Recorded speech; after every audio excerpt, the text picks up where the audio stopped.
Hello.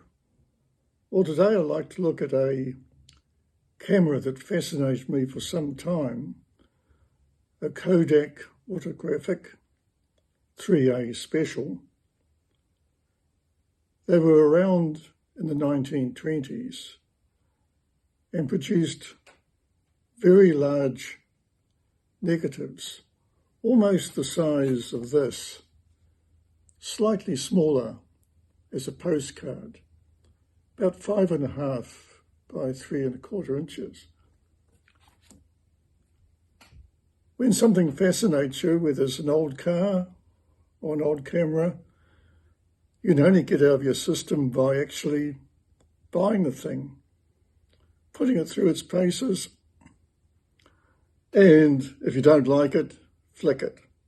Well, this one turned up in New Zealand in bad cosmetic condition.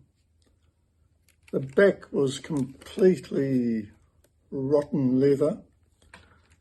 There was a case with it. It was in slightly better condition.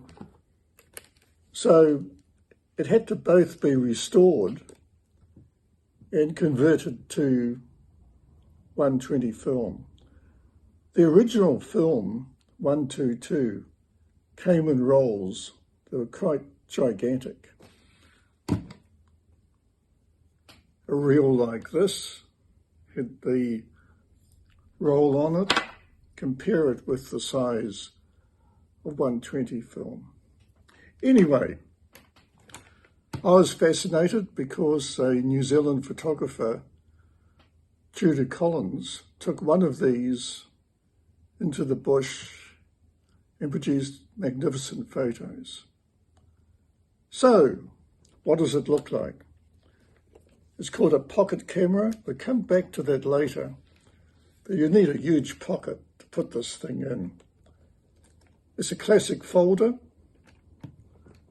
It pops out by pushing a little button on the side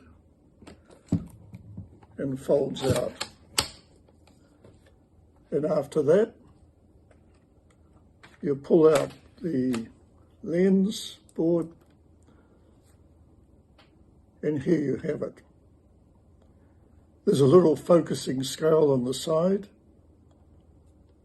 a viewfinder at the top, and the special, as it's called, has a rangefinder.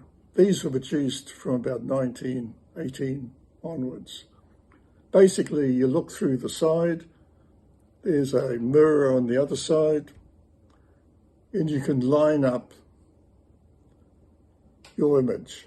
These were the first cameras supposedly to have a rangefinder that was coupled to the focus. So that's basically the camera. It can be raised and lowered a little to give a perspective correction.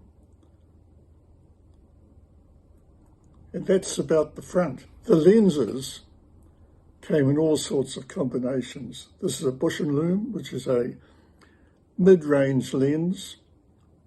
The shutter is a Kodak. It has a cable release. Some of the early cameras, before the specials, actually had a bulb release. As it came, everything was pretty stiff. The seller couldn't get it to work. But with a wriggling around, it was fine. So that's the front of the camera. It only goes up to, or down to 150th of a second, so not extra fast. Oh, another thing is it has a little tripod screw on the bottom, so you can take vertical photos, or alternatively, if I can do it, it's hard to get at, you can stand the camera up. Folds down easily. The back of the camera was in terrible condition when I got it. I'll describe in the blog article how I got rid of the rotten covering over the aluminium and replaced it. Note, there's an autographic window, the back, where for a while people used to stencil on details of each photo. Not very well used. It was a bit of a gimmick almost. The back comes off very easily, 2 springs, pull it off, and here we have the inside. Now, for 120 film, obviously you have to adapt the reels. So this big reel here is replaced by this reel with 2 spaces on it, which you can probably see here. Also, you need to put guides on the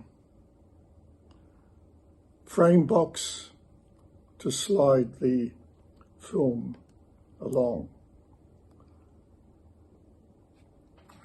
On the back, you may see here, I've also put a pressure plate to keep the 120 film flat. This is all described in detail in the blog. The 2 cheap features that caused me a bit of an issue were, one, the clips that hold the back on were worn, and the back tends to pop off if you're not careful. The other one is the little spindles on the rollers at the end only go into the wooden frame, so they're pretty flimsy if they're worn, and one actually was a bit of a slot rather than hole, which could have caused problems. So that's the basic camera. What kind of photos does it take? Well, amazingly good. It turns out that handheld, you can probably, with fast film like HP 5, at 100th of a second, in f16, f22, down to f11, f8, get very reasonable photos, as you can see here. One problem that comes up is the image you get is an extreme panorama, which means if it's a horizontal picture, you need to be pretty accurate with the horizon. The way to do this is to use a level. If it's on a tripod, obviously holding it by hand, it's more of an issue. Nevertheless, with practice, you can do it. Funnily enough, vertical photos were easy to take by hand. And if you had a bit of a support, like a horizontal wall or some kind of frame that you put things against, very reasonable photos can be got. The other and better way to get high quality photos is to put the camera on a tripod, level it up, and go down to about f32, at which stage you can get some superb photos. In fact, I'd say these images are comparable to what I got with my Kodak Metalist. One problem you may have is that flare is quite bad with this camera. There's no shading at all in the lens, and ideally you'd want to put on some kind of lens hood. I'm working on that one. The other issue is the rangefinder. This is a peculiar device, not a moving mirror, but a prism-shaped, very thin lens that comes into play as the lens board is moved out. Look at the diagram and you'll see what I mean. This lens is irreplaceable, so if you break it, or there's something wrong with it, you won't be able to use the rangefinder. The other trouble I had with the rangefinder was it was the one mirror in the far part of the rangefinder that was completely corroded away and useless. Replacing this little mirror is quite difficult because you need very thin mirrored glass, which I couldn't find. I managed to silver a little piece of thin 1.2 millimeter glass, and if things are seated properly and calibrated, it turns out the rangefinder is quite accurate and agrees with the scale on this camera, which I found when I measured things at the shortest distance of 6 feet was perfectly focused on objects wide open at f6.3, actually 6.2 or 6 feet 2 inches away from the front of the lens. Therefore, it wasn't worth trying to adjust anything. The other thing to point out when you look at these images taken wide open at f6.3 at close distances is just how good they are, if you're using a tripod, that is. Everything's in focus. In theory, because it's a 170 millimeter lens, in other words, semi-telephoto, the depth of field is very small. But in actual fact, when you look at these, the results are very pleasing.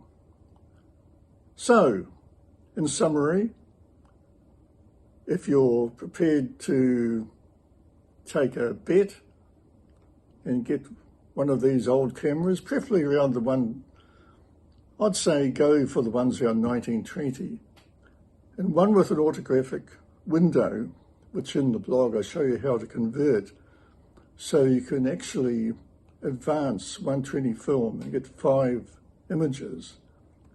You'll be very pleased with the results. But it's slightly fiddly camera if you are prepared to